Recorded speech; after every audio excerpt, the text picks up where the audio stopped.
Okay, sure. All right, good evening, everybody. I'd like to take a minute to introduce myself. I'm Stella Lensing. I'm a project manager for Department of Conservation and Recreation in the Trails and Greenways team. Thank you for attending a public meeting this evening to discuss the Clippership Connector project. It's our public presentation number 3. And we are presenting an extension of the connector from the yacht club to the middle school to Mystic Riverbend Park. Please note that this meeting will be recorded and the recording will be a public record. I'd like to also take this time right now to welcome all legislators and public officials. If you are here, please make sure to chat with Jenny Norwood and let her know that you are here. With that, I'd like to also introduce our DCR team, Jennifer Norwood and Ann Fissinger from DCR's Office of External Affairs and Partnership, Paul Janicki, DCR's Director of Trails and Greenways, Dan Driscoll, Director of Green Transportation. We know that DOT is also represented here and we thank them for participating. I'd also like to take time to thank Alicia Hunt from the City of Medford, Director of Energy and Environment and the Acting Director of Community Development. As we go through our presentation, I would like to remind you that there will be a Q&A discussion at the end of the presentation. Please be sure to raise your hand or use the Q&A function at the bottom of your screens. Okay, we can move to the next slide. I'd also like to welcome you on behalf of Governor Baker, Lieutenant Governor Karen Pulido, Energy and Environmental Secretary Kathleen Theoharides, and our Commissioner Jim Montgomery. At this time, I also want to remind you of our mission statement, which is to protect, promote, and enhance our Commonwealth of natural, cultural, and recreational resources for the well-being of all. The purpose of tonight's meeting, as I mentioned earlier, is to review our trail proposal, which we have presented to you at 2 other meetings, but mostly to discuss the extension at the east side of the trail from the yacht club to the Mystic Riverbend Park. I'd also like to thank our partners, City of Medford, Mystic River Water Association, the Solomon Foundation, Medford Bicycle Advisory Commission, and Walk Medford. I'd also like to introduce our project consultants. We have Deneen Crosby from Crosby, Schlesinger, and Smallridge here, and Sam Buster from Crosby, Schlesinger, and Smallridge. I'd also like to take the time to thank their other partners, Epsilon, BC Group, Hardesty, and Hanover. With that, I'd like to give over to my colleague, Dan Driscoll, to provide some background information on the Greenway connections for the region. Thank you, Stella, and good evening, everyone. We're really thankful for you taking the time to come out and hear this important presentation. I'm going to just take the presentation for a couple of minutes to a little higher level to give it some regional context.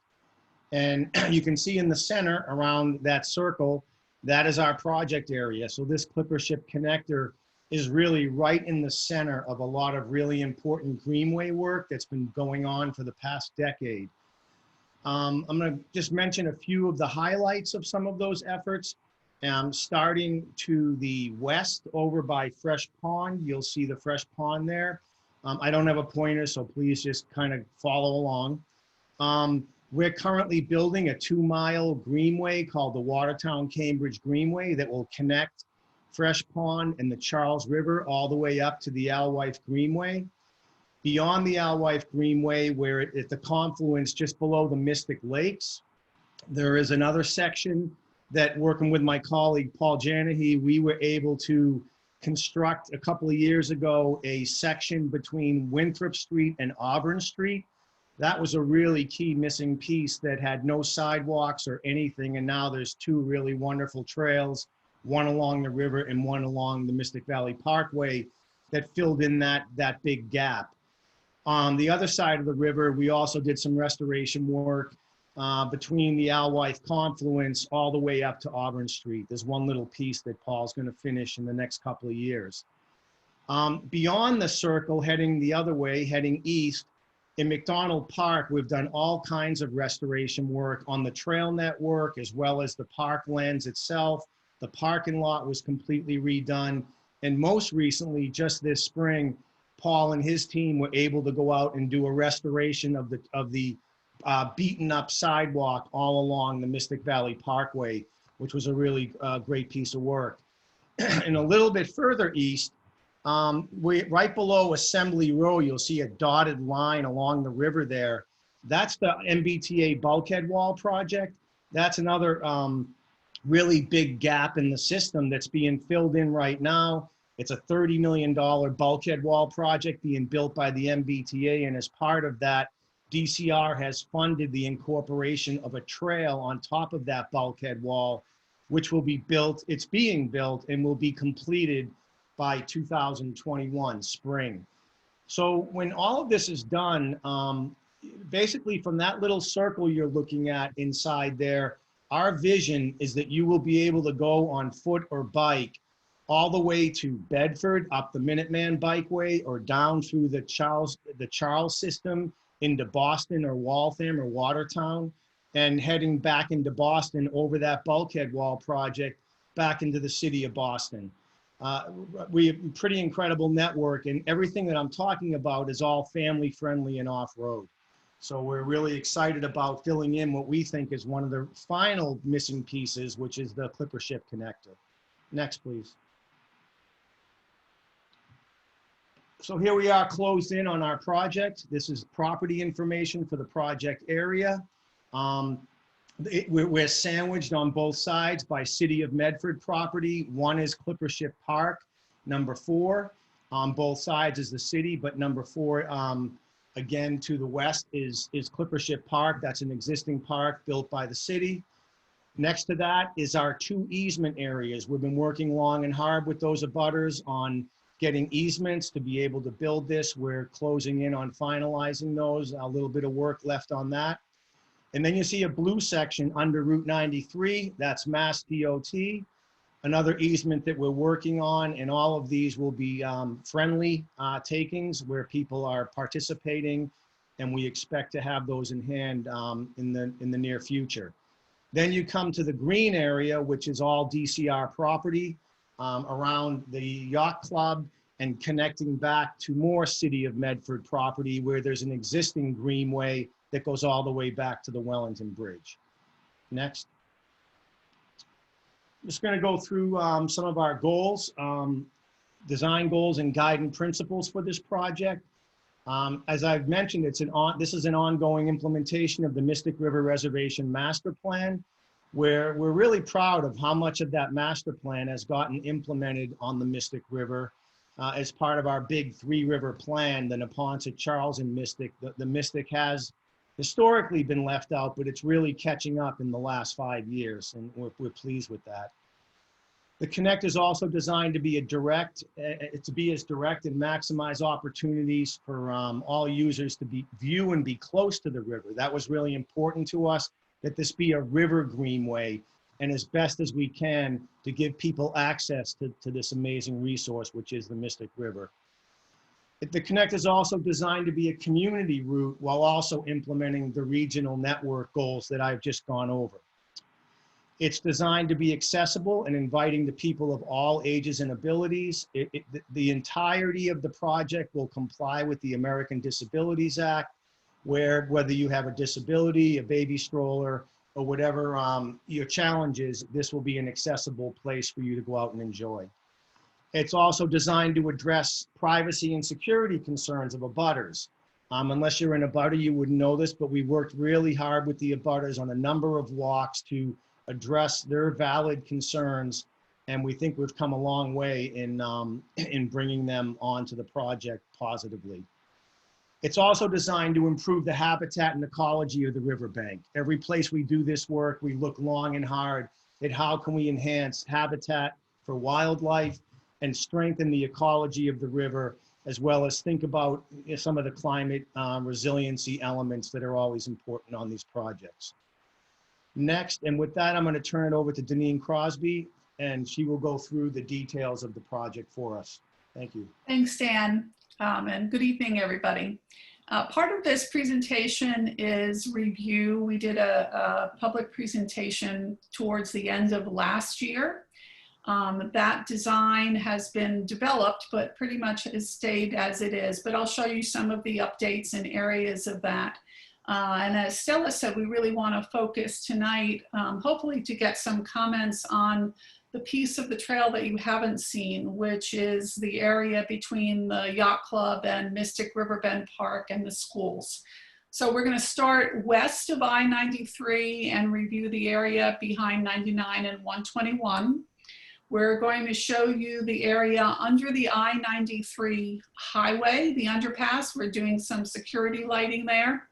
Then we're going to move to the east of I-93 and show you, I think you've seen that section. There have been some tweaks to that behind the Ship Avenue properties. Then the Yacht Club, and then we're going to focus on the remediation area before we open it up to discussion. Next. So starting on the west side, we had one little change here. We originally started the trail at the concrete walk system that was in Clippership Park. And we've just extended it, still concrete, but we're just redoing the sidewalk connection to the sidewalks at Clippership Drive, just so that there's a clear entranceway from the sidewalks around Clippership for people coming from City Hall or Medford Square. The rest of this has stayed the same as it was. The pathway, because it's skirting parking lots at 99, is about 8.5 feet wide. It widens to 10 feet where we have the space. That brown area is a boardwalk that is cantilevered over the bank. That was to avoid any impacts to the parking at 99. There's a few benches along this section. And then you see another little brown footbridge. That's a drainage channel that runs water towards the river. So we're bridging over that. And then on to the underpass area, the area by I-93, which I'll show you next. You've seen some of this. This is the boardwalk area behind the parking lot at 99 that I described. You can see it's a little bit lower than the parking lot. It's cantilevered over the bank. It has a wood boardwalk railing. The photograph of the footbridge is very similar to what the footbridge over the drainage channel would look like, and the benches. Next. We are restoring the bank in this area. So these are some of the plants that would be used along the bank. As Dan said, we're really interested in helping along the ecology of the river. So they're native plants, and it's creating a more diverse and habitat for the Mystic. Next. This is the area underneath I-93. So those red dashed lines, that's the highway passing above. Underneath, the 10-foot wide bituminous concrete path will pass along. You can see it says board form, Bitconc, that's the pathway coming through. There is some decorative and patterned concrete pavement on either side of that just to make it a little bit more interesting. And then Dan, I don't see the, oh yeah, there it is, sorry. So and then we're putting in security lighting, which is going to, if you look at the photograph on the upper right-hand side there, the security lighting is going to be mounted to the underside of I-93 and will shine down into this area so that it will feel safe as the sun starts to set. And the light looks something like the little catalog cut that you see there on the left. Next. Moving on to the properties behind Ship Avenue. The 10-foot path narrows to 8.5 feet. These are areas where we are more constrained. So it narrows down to 8.5 feet around the corner of 76 Ship Avenue. It goes over a footbridge, and the footbridge it's a boardwalk, and it avoids the tree roots of an existing tree. And it allowed us then to pull the path a little bit farther away from the 54 to 68 Ship Avenue. It then swings into the yacht club. It hugs the sidewalk at the yacht club. We can't go through the middle there because of boats and trailers, and it's just not a safe place to do before it gets to the remediation area, which we'll talk about a little later on. Next. So looking at this area at 76 Ship Avenue, next. This we showed you at the last presentation. We were able to pull the path another 5.5 feet away from that property and to lower the elevation of it a couple of feet so that there's a greater separation between the pathway and 76 Ship Avenue. You can see where that section is taken on the upper right-hand key plan. It's sort of towards the corner of the building where the path is closer to the property. There is a 4-foot-high post and rail fence that is running along on the DCR side of the property line. We do know from meeting with residents that there's some interest in having an opening from the property to the path, still to be determined exactly where that is, but that's one of the things that we've been talking about. Next. So this is one of the planting plans that's actually in the set. Another thing that we were able to do here is to push the path closer to the top of Bank.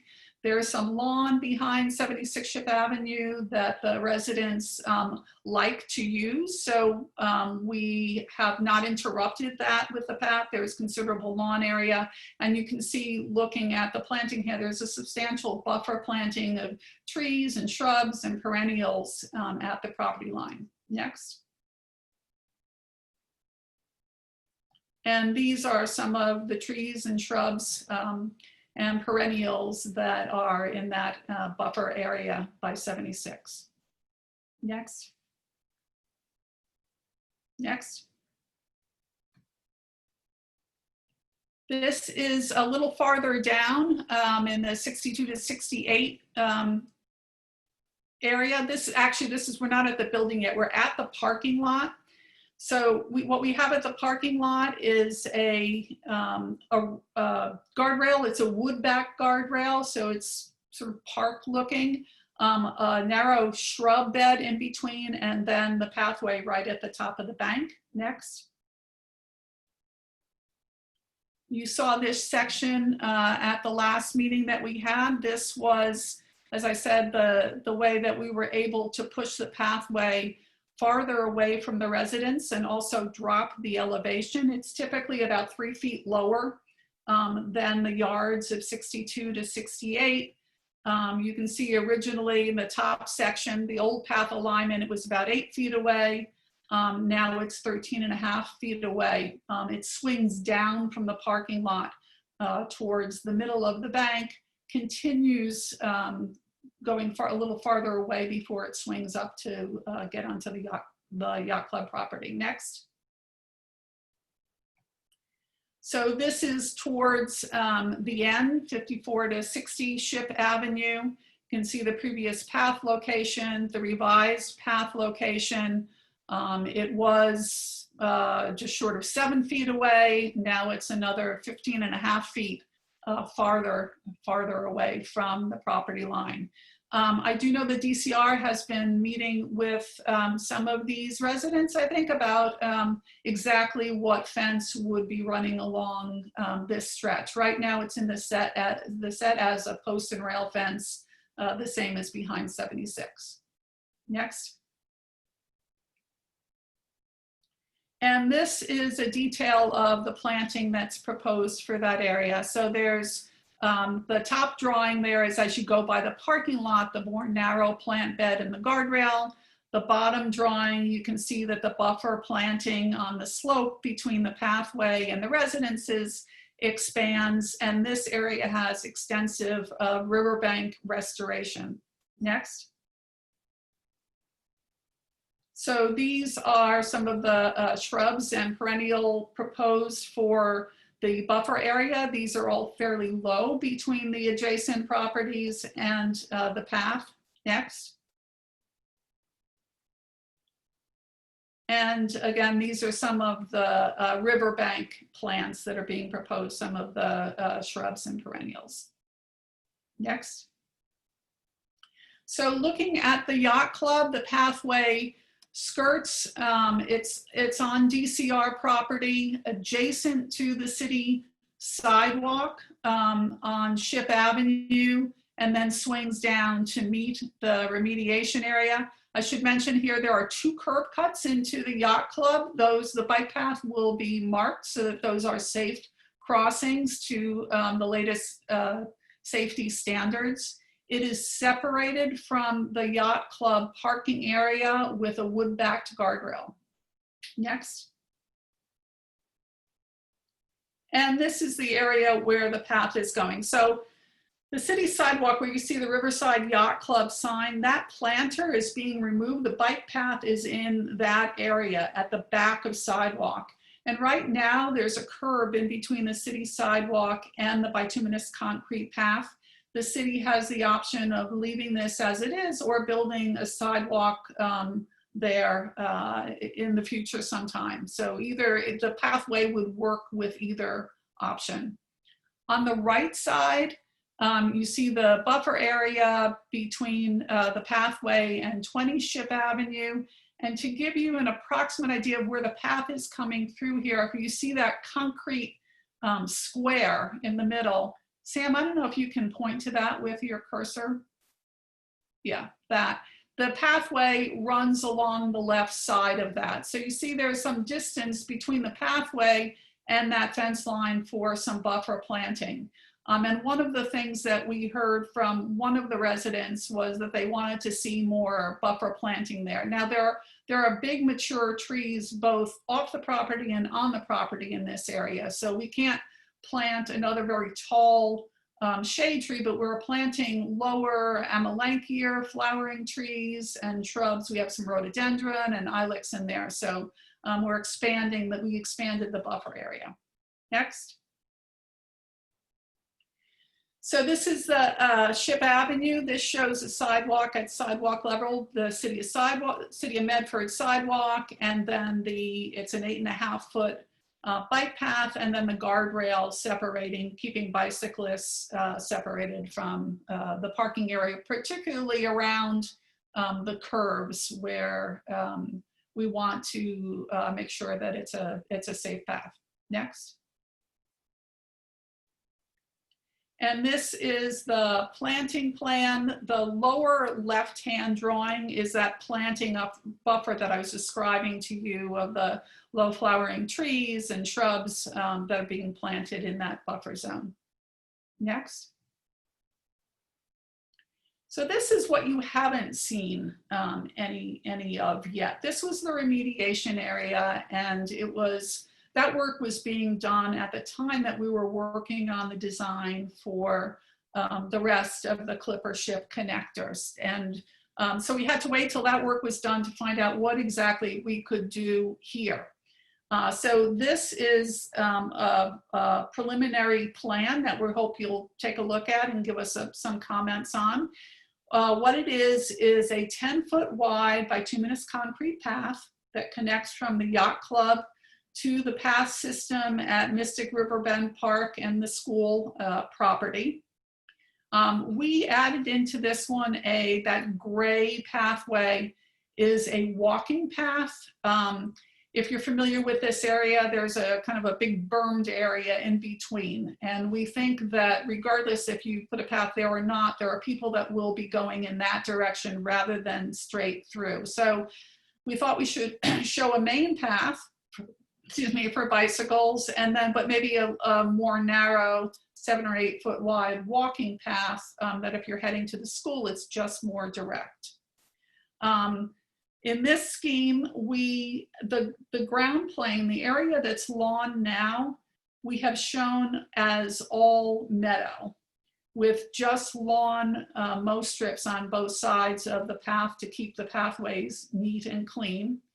The planting for this section towards the yacht club, the properties have some pretty big existing trees, but once you get past that, we wanted to introduce some lower flowering trees, again, probably something like an Amelanchier.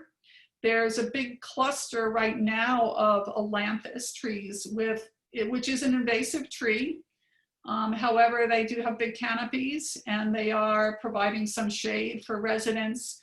What we're thinking now, we haven't been before the Conservation Commission yet, so I'm sure that this will come up, but our thought is that we would take out the seeding Ailanthus. It's the one in the middle if you go out there, and certainly anything dead, but leave the other mature trees there, and then add a few oaks for some canopy trees. The berm area, we're thinking about just kind of naturalizing that with maybe some aspen and red cedar. I'll show you some photographs of this. And along the bank, this is an area for bank restoration, but it's a wooded bank. So we wouldn't be removing any of the trees. Really what we want to do here is just take out something invasive species and replace them with a more diverse native species that we can show you. Let's go to the next one.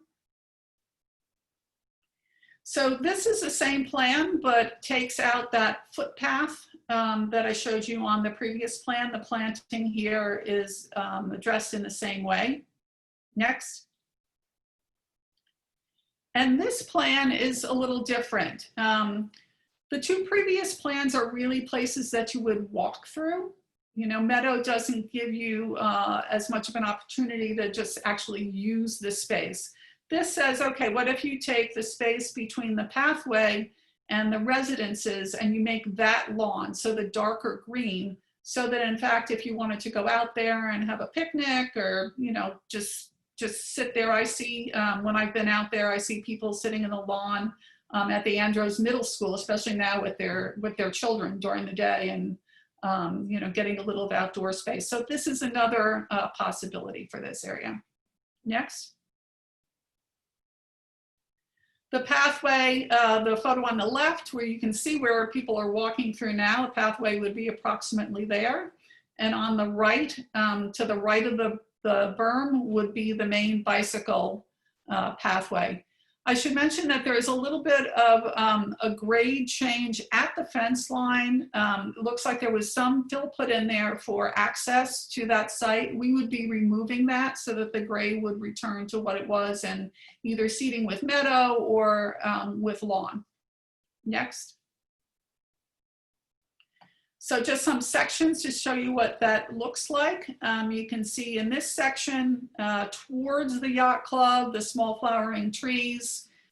This is the meadow mix. So, you know, typically about 2 feet tall and mow strips on either side of the path. And then the removal of invasives from the bank. Next. And this is a little farther down. Farther down, still sort of showing the cluster of flowering trees, the meadow mix, and the path. Next. And the area where the berm is as you approach the park and the schools. This shows the, the footpath on the left and the main bicycle path on the right, separated by that berm, and the cedars and aspen planted on the berm. Next. This is a hardline drawing. This is not a final design drawing the way you saw earlier in the presentation. But this is how that would lay out the main path and the footpath and the planting. Next. And some of the tree plantings that we're looking at, the aspen and red cedar for the berm, and then the Amelanchier, serviceberry, and oaks. Next. So these are the 3 areas of bank restoration. The one to the west, yes, to the west of I-93 is by the boardwalk. To the east of I-93 is behind the Ship Avenue properties, and then the remediation area that we just talked about. Again, this area is, in the remediation area, it is a wooded bank. It would stay a wooded bank. We're not taking trees down. We're simply removing invasives, cleaning it up, and increasing the biodiversity of the bank by the introduction of native plantings. Next. Just a general approach to bank restoration. The plants we select depends on how wet they get and where they are in the bank. Next. And some of the restoration planting that you've seen on previous slides as well. Next.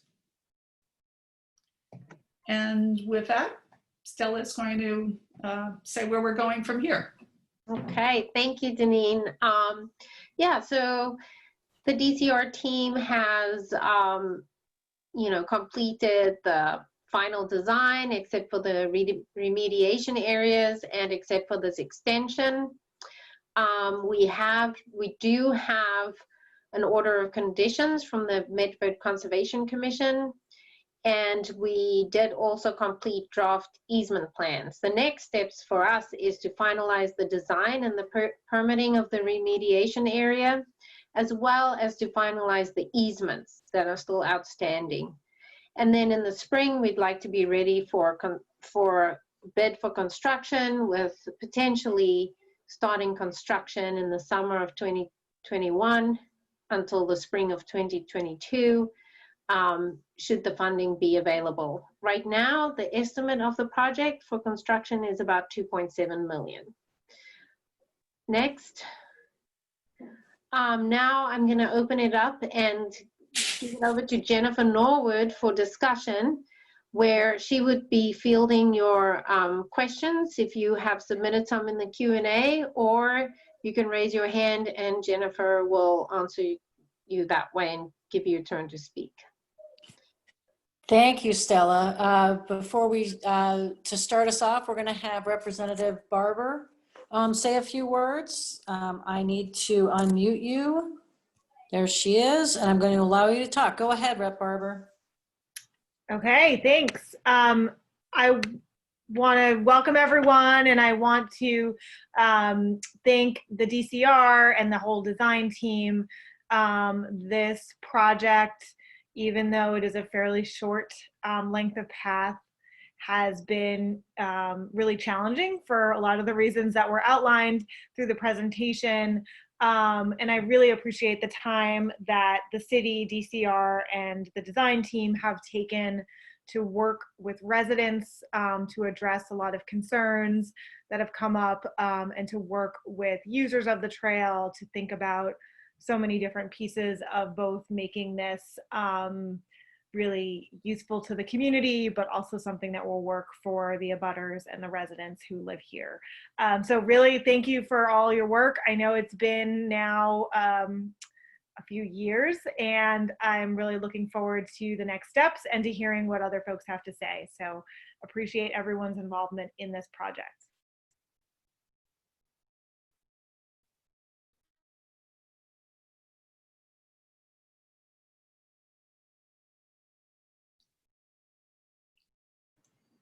Jenny, you're muted. You're muted. Sorry about that. Thank you, Representative Barber. We're going to go to questions first from those raising hands. Give me 1 second. Arlene Dale, you're going to be first. Let me find you. There you are. Okay, go ahead. Arlene?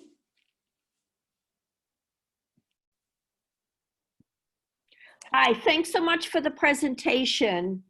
Yeah, I had a couple of questions.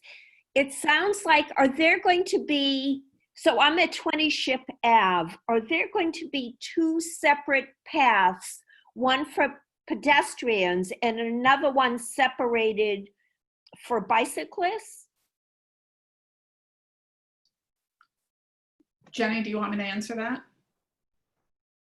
You're muted again, but. Oh my God. okay. Sorry about that. Yes, please go ahead, Denise. Sorry about So that. no, it is the yellow path that we showed you is a shared use path, just like the rest of the project.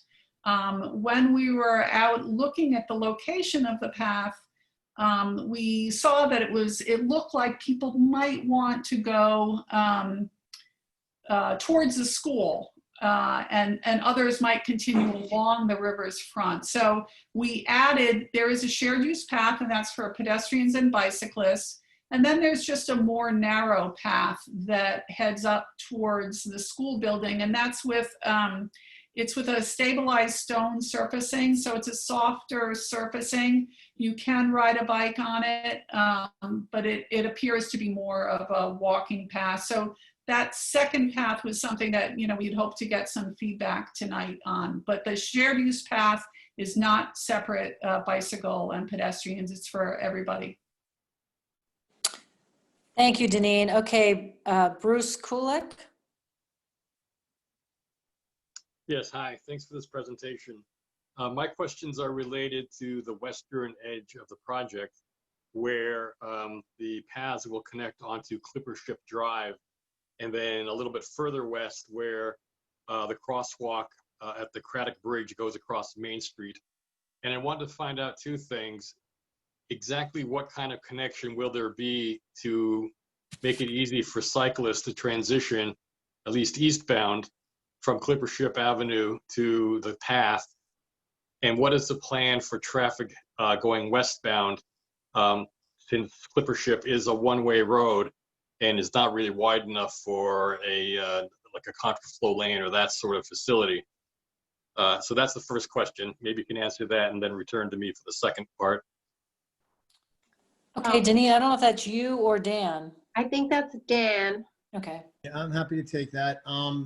So you're right. It's a great question. So when you get to the end of the Clippership Greenway as it exists, that next cross street you come to, we are working really closely with the city on an effort to get a pedestrian bicycle crosswalk installed there. And when that happens, and I'm saying when, because I'm hopeful it will, then you'll be back on DCR property along the Mystic Valley Parkway, and that section of sidewalk that will lead you to the little bridge that goes over into Medford Square, that sidewalk would get widened so it could function better as a multi-use trail. You really don't want to go over the little bridge into Medford Square unless there's lots of good reasons to go there for retail and food and shops, but it's not a good place to go if you're looking to keep biking toward Clippership. We want to keep people on this side of that bridge and enhance that sidewalk to the cross street, have a new signalized crossing, and that will get you to the connection. That's it. Thanks for the good question. Yeah, so just to be clear, you're referring to the hand-foot bridge connection, I believe. And I think you alluded to the crosswalk on Main Street as being something that would be maybe redone or facilitating crossing to stay on to Clippership Drive area.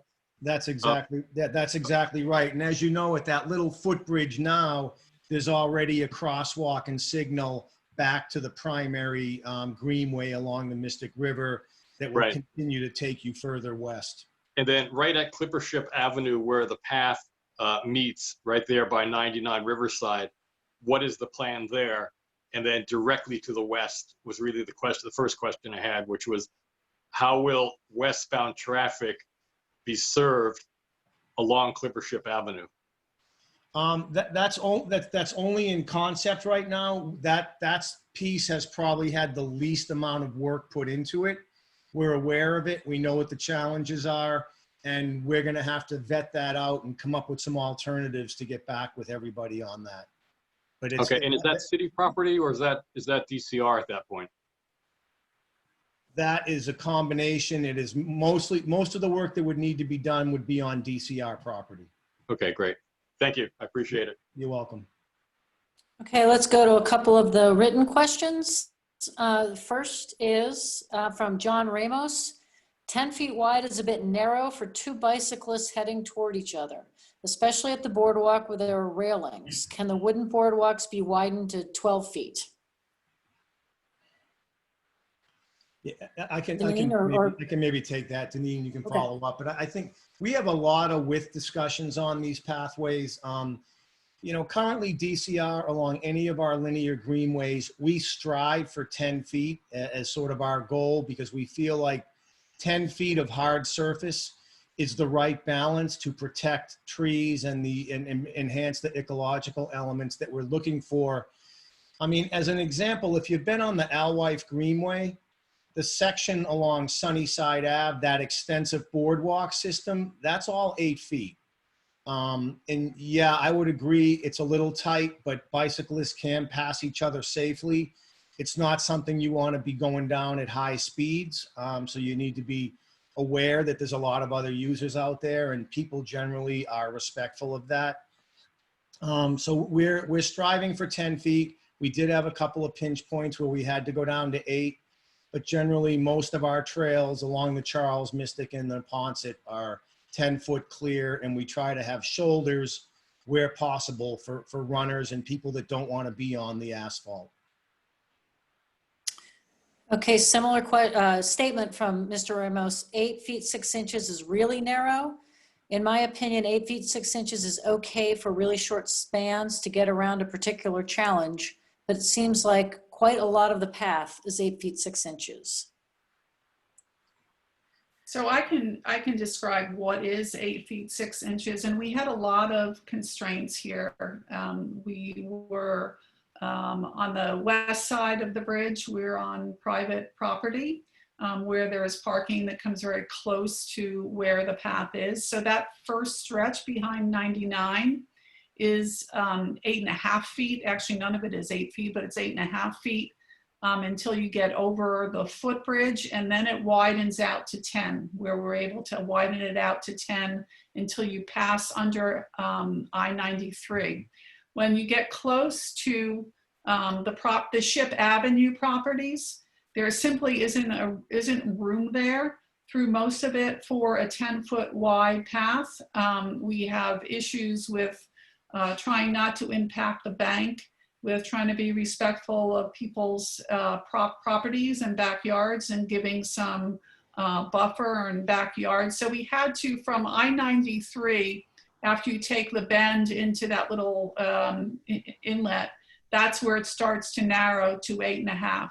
So it's at 8.5 behind Ship Avenue properties. It's at 8.5 through the Yacht Club, where we are cutting into their drives and parking area, and then it widens out to 10 feet again behind the Shipside Green, and that through that stretch we have plenty of land. So although we all would have liked a consistent 10-foot wide path, it just wasn't working well with the other constraints for this stretch. Okay. Okay, from Bruce, are there plans to allow local artists to paint beneath the I-93 bridge? See Woburn Bike 93 Underpass. I'd say there's no plans for that, but we're certainly always open to art in our parks. We don't have a plan for it. We're open to it. We've done it along the Mystic and other places successfully, and it's a neat idea that we would entertain at the appropriate time.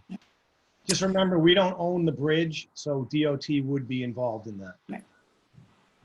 Okay, next, and then we're going to go to hands. From Chris Donovan, is there a plan to dredge or clean the Mystic River? It's very shallow and narrow.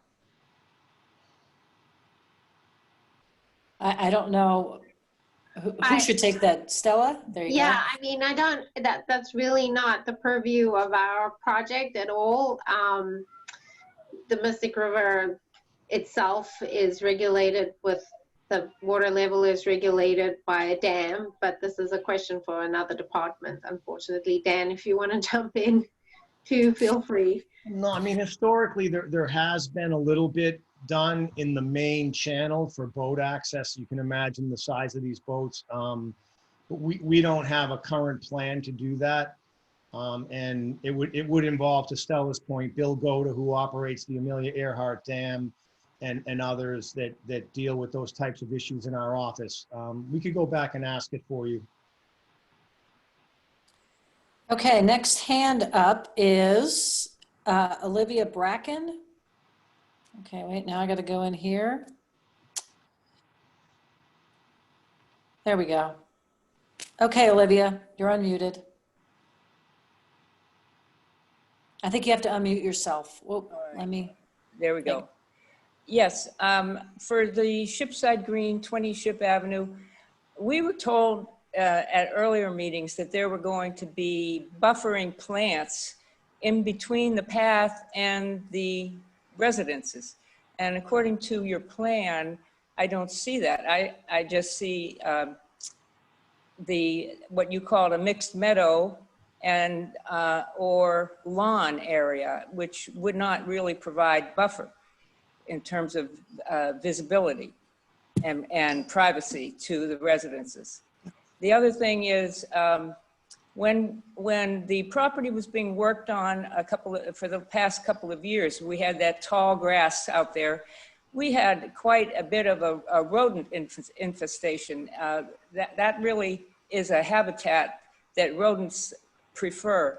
I would really like to see no meadow but lawn put in there so that the area could be used by humans and not be so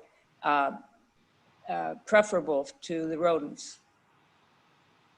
So I'll just, yeah, I can respond to that. You know, to be honest with you, I didn't recall exactly what we talked about for planting on this parcel, but there's no reason why we can't also provide more of a buffer along the fence line if that's what the residents are interested in. In this area, there's you know, we added the smaller trees, the grove of the smaller trees, but we can also add shrubs to that. There is an opaque fence all the way through here, which is why I didn't initially think that we absolutely needed to add shrubs. But you know, point well taken. If that's the the general approach, you know, there's certainly no reason why we can't add more buffer planting here. Okay, Okay. and when is the decision going to be made about the mixed meadow versus the lawn? Well, we're hoping to hear from more of you tonight about what we presented.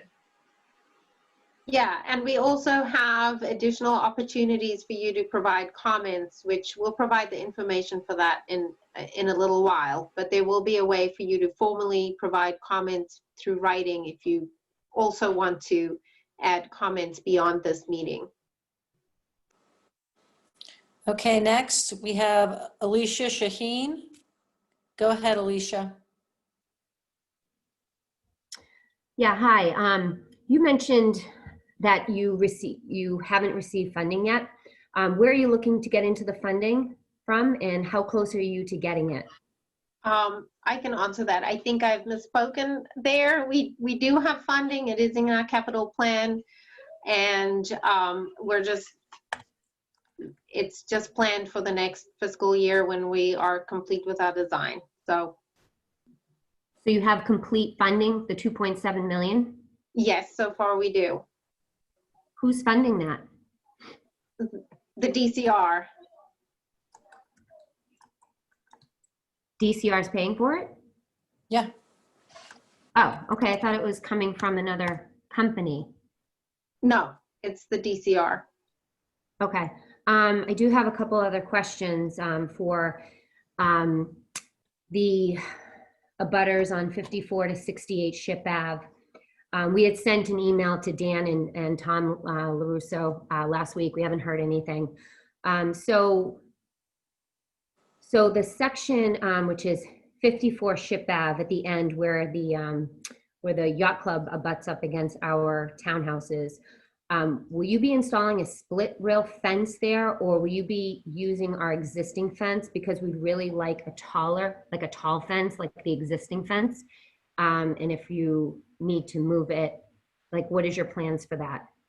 I'll take that. So are you in the property that actually has a driveway right there? You're parking right next to that fence. Is that correct? So that is one of my neighbors. Yep. Yeah. Okay. Your neighbor there. So we've had a few meetings with you all that did involve Tom and I, and it was sort of left open. I don't think that we've drawn a conclusion, but we were sort of offering that to the neighbor, to all the neighbors, if they wanted a fence or didn't want a fence. And we don't feel like we have a conclusive statement on that yet back from all of the neighbors. I know in the case of that driveway that installing a fence on the property line will create a problem for their parking. So we were recommending that they might want to consider using a lot of plantings where we could locate those in a way that the parking would be maintained. So we're still discussing it. We feel like it's your decisions. We're happy to put fencing in, and yeah, we could put in different styles of fencing if it calls for it. But on the table was the idea that there would be possibly no fencing if that was all of your decision. In the, you know, because what I was saying to people was, when you're on your decks, do you want to be looking at all the new beautiful plantings or a split rail fence in front of those plantings with an opening, as Deneen said, for access to the path? So that, I think, is unresolved, and we consider that to be a decision for you all to make to help guide us. Okay. Yeah, and that leads me to my next question about the, so we did want to have a split rail fence in front of the townhouses, but we wanted to have small plantings, like 1 foot to 2 feet. We don't want the huge plantings that can grow, 4 feet and higher. We wanted to pick out the smaller ones. Yes, I believe that that's what we have in our plan, is to have lower growing vegetation so that you could have views of the river. Okay, now can we discuss the plantings with you guys before a final decision is made? Like what plantings you're recommending? I mean, I took pictures of what you have on the slides, but I think we need to have a face-to-face discussion about which ones you guys are going to be planting. So we're all in agreement. Well, we are recommending native vegetation, and there certainly will be an opportunity during the construction phase for final field location of vegetation. Please also feel free to leave additional comments for us during the comment period so that we can pick those up formally as well. So Stella, can I jump in here? Yes. So that buffer area behind the 52 to 66 area, that slopes down. So the shrubs that we showed you are in the 3-foot height range, which is actually outside is quite low. It's not a big shrub. But the other thing that the other opportunity we have is just to plant them a little bit lower on the slope so that there is no visibility issue. But I don't think that they're going to feel high to you. Certainly the fence will be higher than the shrubs will be. Yeah, but wouldn't they grow eventually over the years? They're compact. They're a compact variety that doesn't get to the full height. Okay, so I guess we just wanted low plants. Yeah. So it wasn't really obstructing the view of the water. So if we could get plants that only go to about 2 feet or so, we would appreciate that. Absolutely. And Alicia, I might suggest someone from your board actually just chatted as well. If you could submit that in writing, actually send it to me. My email address, jennifer.norwood@mass.gov, is in the following page. So we have that communication on hand. That would be great. Yeah. What is your email, Jennifer? I'm sorry, Jennifer what? It's jennifer.norwood, like Okay. the town, @mass.gov. And if you wouldn't mind, if you could for helping us. If you could have all of the residents that own units maybe sign the letter that you're sending to Jennifer, because we did have some varying desires in past conversations where some people did want a couple of nice big trees and you know, mixed with the lower shrubs. So we want to make sure that we're getting representation from everyone that lives there. And I'm sure you're doing that, but that would be helpful if you could do that. And Yeah. if I could just chime in here too, the other thing to think about when you're thinking about the height of the plants is certainly you want to see the view from your backyards, but also think about from the standpoint of people on the trail looking back towards your property. So the grade change makes for a nice separation. You know, it's about 3 feet. That helps it feel more private. So, and the plants, if you plant them on the top and you go a little bit higher, I think you'll have a better feeling, a better sense of privacy. So I think that's just another thing to think about when you're thinking about plant heights. And I'll add one more thing. By going a little higher, you also will no longer have the Canada goose problem that's been prevalent there for years. We don't find that as a problem. Actually, we like that. That's Okay. not a problem at all. But no, we've all discussed it, and I'm one of the trustees, and we've had meetings about this, and we all, you know, pretty much, we will have a vote on what we want. But like I said, we reached out to you guys a couple times about the fence and haven't heard back. So that's why Okay. I wanted to ask you, who do I contact to let you know which plants we would like? And like I said, I'm one of the trustees, and so we're going to get a group consensus, and then we can email it to you. Send it to me, and I'll follow up with the team. Okay, great. Okay, Thank you. thanks. Okay, I'm going to go back to written questions. The first is from Kathleen McGuire. A security question, please. Who will be responsible for the security of this area? The Medford Police or the State Police? I live at Station Landing. Recently, someone pitched a tent along the Mystic River path between Station Landing near the MBTA rail bridge. I spoke to the Medford and State Police. Neither were interested in dealing with this situation. Finally, I spoke to a transit police officer who was parked in the Washington T parking lot. He spoke to the person, was able to resolve this. I can jump in and try and answer on this one. It's both.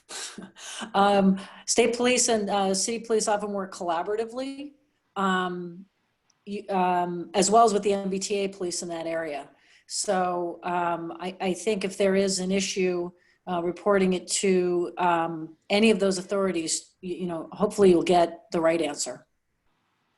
That's right. And Jen, and as of about 10 years ago, it used to be all state police in these areas, but there was legislation passed where localities have joint jurisdiction on properties like this. So Jennifer's right that we find that as we build these things and they become more interconnected, we tend to get involvement from the local police on mountain bikes and other things that take an interest in helping us patrol these areas. Right. There's no obligation to do that.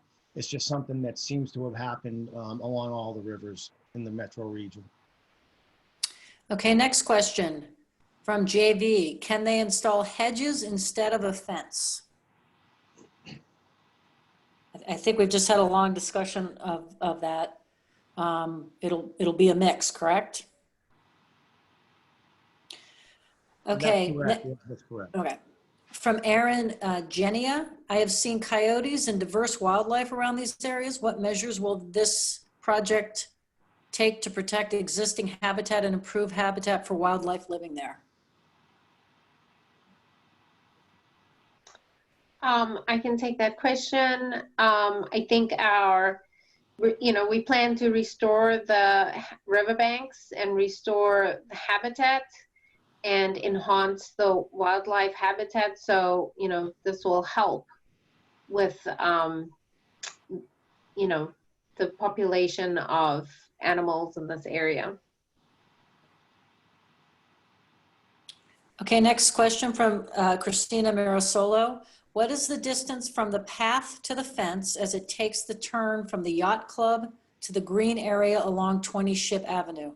Would you consider a sharper turn to keep the path further away from the existing fencing?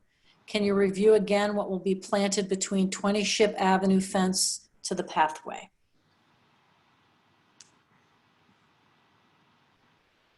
Danine, do you Yep. want to take that one? Okay, I'm unmuted. So I'm not sure exactly what the dimension is. We can tell you what the dimension is. That in that area, we're planting Amelanchier, rhododendron, ilex. So these are, Amelanchier is a small tree, rhododendron and ilex are, you know, good size shrubs. And the reasons we haven't put in any taller trees is that you have tall trees there already. The pathway is swung as tightly really as it should be in that corner. There are people that are entering on bicycles, so I don't think that you won't gain any distance really away from 20 Ship Avenue by doing that. But we can get back to you on what the actual dimension is. Completely off the top of my head, it's probably in the 18 foot range, something like that. Okay, next from Jen Lewis. It looks like the final connection on the east side ends at kind of a T. Why is that? I'm concerned that this corner would be cut and would lead to a lot of traffic cutting the corner. Denise, you want to try that one again? Oh, you're muted. I'm sorry, can you repeat that? It looks like the final connection on the east side ends at kind of a T. Why is that? I'm concerned that this corner would be cut and would lead to a lot of traffic cutting the corner. The actual design, this is just a schematic design that you're seeing here in the rendering. The actual design, there'd be a radius on the edge of each of the pathway. It wouldn't come to such a sharp corner the way it's shown in this drawing. Okay. Okay, I'm looking from Bartas Samatis, public bathrooms on the bike paths. Why is that never an option? Dan or Stella, you want to take that one? Sure. You know, it's a good question. I mean, a lot of times we're lucky enough to have facilities along these corridors, whether it be ball fields or pools or rinks, where there are some restroom facilities. Just having independent restrooms is really, for DCR, beyond our operational abilities to properly take care of those things and prevent what ends up often being problematic in those types of facilities that are isolated in areas like this. So while we agree, it's always nice to have a source of water and restrooms, it just wouldn't be appropriate in this section. From Herb Nolan. Hi, Herb. I love the rich plantings proposed for the riverbanks. Why are there no buffer plantings shown between Ship Avenue and the Yacht Club parking lot? That's a lot of pavement. I'm Janine, sorry, between Ship Avenue and the Yacht Club parking lot. There are plantings that you're talking about between 20 Ship Avenue and the Yacht Club. Yeah, there are plantings there. We can show you that. I think he means along the road. About, yeah, the sidewalk, because you have the Medford sidewalk and then our pathway and then the parking lot. It's just the amount. It's just the amount of space to the amount of space that's needed to keep the yacht club operational and to keep the pathway safe from the trailers and boats and all of the vehicular stuff that's happening there. So from Arlene Dale, how many feet from the 20 Ship Ave fence will there be, and will there be buffer planting? So I just answered that one. So yes, there will be buffer planting there, Amelanchier, rhododendron, ilex. We can, if while we're doing this, I don't know if we can Sam, are you able to get that dimension from the path to that fence line? I can try. Hopefully it doesn't, I don't want to stop sharing though, so it might be a Okay. challenge for me to do that. Okay. All right. And could I just mention for the benefit of everyone at 20 Ship Ave, because it sounds like there's been a bunch of questions on that. Most often with Greenway development at the DCR, we regularly end up going back out to the communities where we build these things. And if neighbors come and say, hey, we really were expecting a little more robust planting with greater privacy, we have the ability to strengthen that over the 2 or 3 years after the pathway is originally built. So we will continue to work with the butters to you know, get this balanced correctly as it matures. Okay, next question from Ron Newman. Could the parking lot be squeezed a bit smaller to make room for such a contraflow bike lane on Clippership Drive? So that's a city parking lot. And one of the things that I was able to do during this call is our city's traffic engineer is listening. And so he's been listening to the concerns about the bikes and the connection at Clippership Drive and how that would work. And so we'll take a look at what's possible there. Some of the area, there's private property, there's parking along Clippership, but we have just, as of this call, added it to his list to take a look and see and work with the DCR as to what are the best and safest options for the bicycles in that area. And we'll put that on the table, but I don't have any idea. Next question from Herb Nolan. Pedestrians take a shortcut from Riverside Avenue to the inlet just east of I-93. Could this be formalized to allow more public access? Yeah, I think what Herb's referring to, I think, is if you look at that inlet, you see some greenery up near the top of Riverview. There actually, yes, thank you, Sam. There was actually some steps there. You can see them kind of built into the wall. Historically, there was an access point. We decided not to take that on as part of this project because it's very complicated. As a state agency, it would have to comply with ADA, and to get a proper ramping system coming down that steep slope that would be able to accommodate a wheelchair, we felt could be probably a later phase to be looked at closely and try to get it right. But the answer is that eventually, yes, Herb, we would like to see a restored access point coming off there to the neighborhood. Okay, next question from Arlene Dale. Will there be trash receptacles installed along the path? We currently don't have any. This is a DCR question. I mean, there, you know, we certainly. Yeah, I mean, Stella, you can fill in too. We historically have done a lot of these, and initially when we were building these things over the past 20 years, a lot of greenways on the Neponset and Charles, we did put trash receptacles, and it ended up that every place we put one, there was more trash in the park than where we didn't have them. What you end up having is there's a lot of nocturnal animals. It's hard to keep these things covered. They get torn apart. You get illegal dumping in them. And we really would like to approach this as a carry in, carry out philosophy along this corridor. And that seems to have worked best for us in other areas. Yeah. Okay, 2 questions about lighting. Will there be any lighting along the path?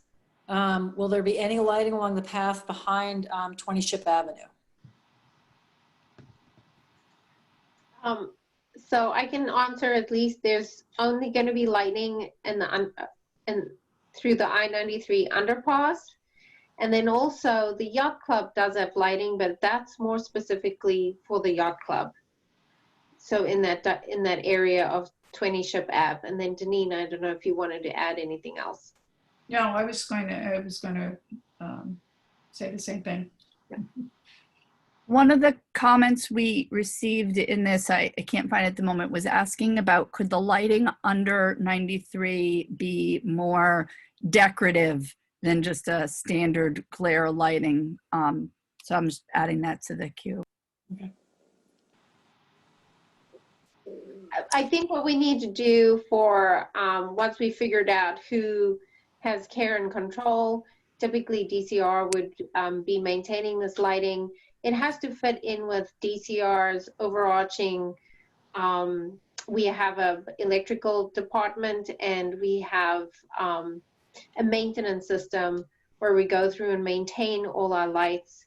And, you know, it just has to fit in with that program. So that's how we pick our light fixtures. Okay, from Patrick Bivens, are bike racks included in the project? And if so, where would they be located and what kind would be specified? Stella, you want to take that? Sure. I didn't see any bicycle racks at this time in our project. We could certainly review that and see if we can add any in. We also have a standard fixture which is called the Swerve, which we like to use. And we can certainly take a look at that and see if we can make some more information available. From Jessica Finch, wooden boardwalks can be very slippery when wet, especially for cyclists taking a turn. Would you consider adding texture to help mitigate this? I take that. You know, it is true that they can be slick. We've found with the type of wood we've been using on these, a lot of our boardwalks have been Ipe. We haven't really had that problem. Again, if you've seen the Alewife Greenway, there's a fairly extensive boardwalks on both sides of that corridor, one near Henderson and one behind Sunnyside. We do snow removal on those in the winter, and it's worked out pretty well without having to add any additional material. But if it becomes problematic, we would be open to that. But we have not had that problem in our newest boardwalks. Okay, from John Ramos, is there a plan for snow removal for those of us who walk and bike year round?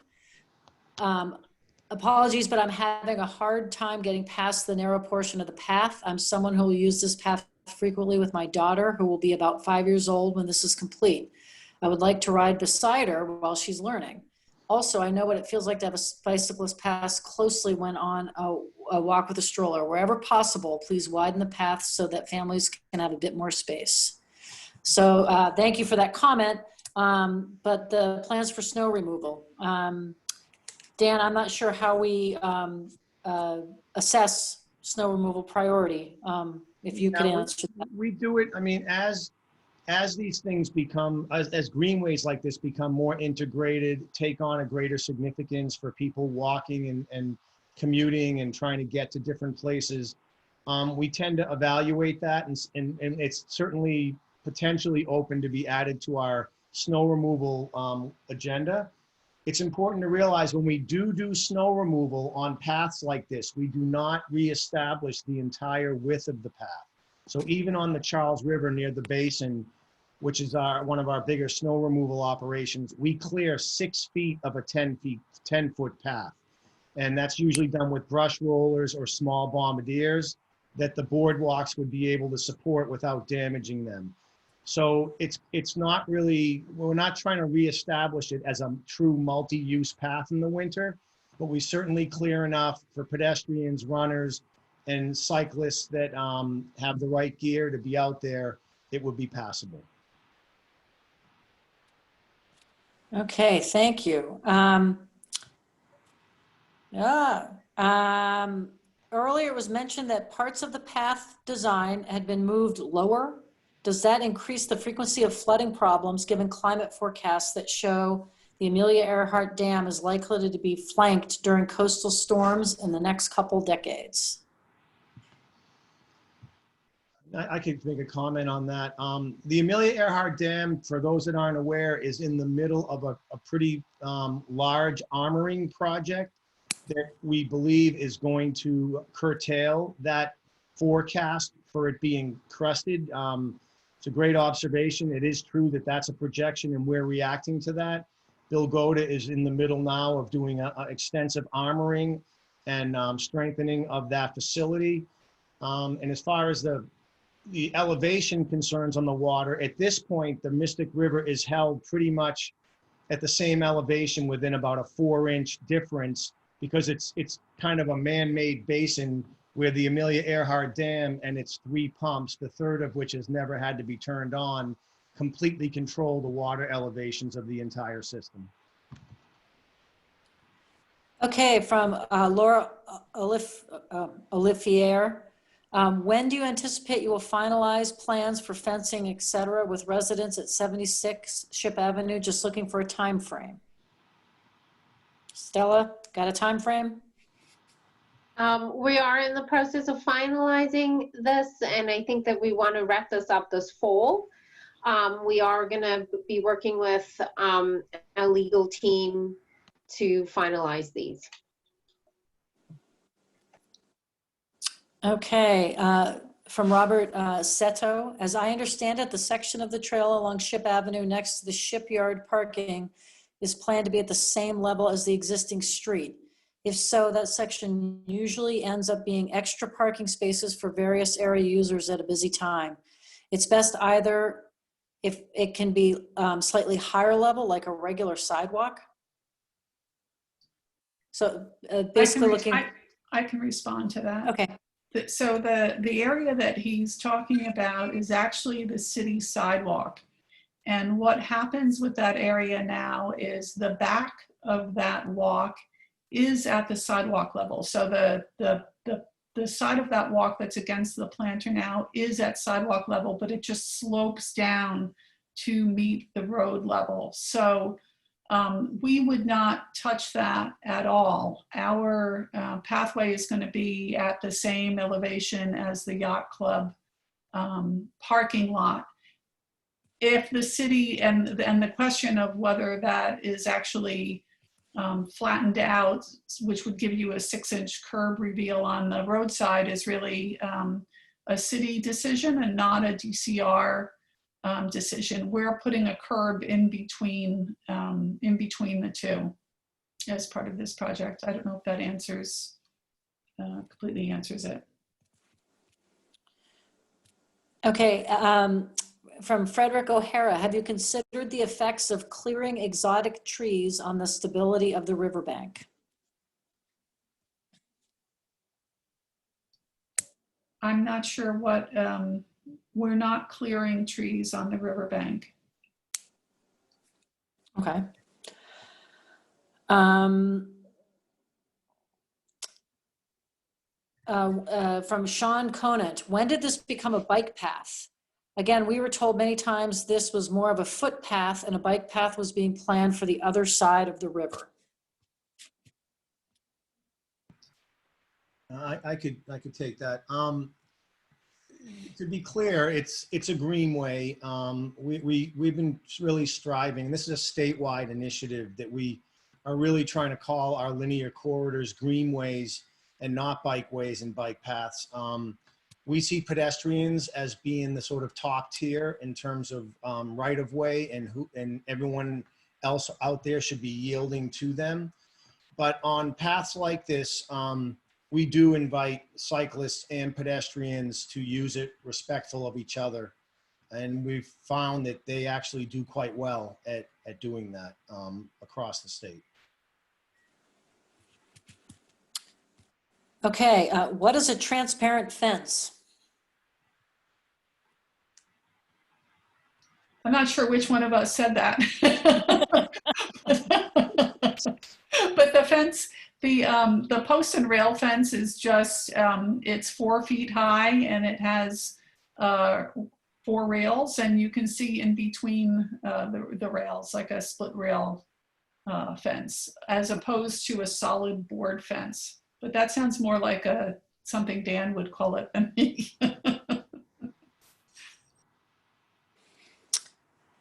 Okay, the rest of the questions I have here are actually comments.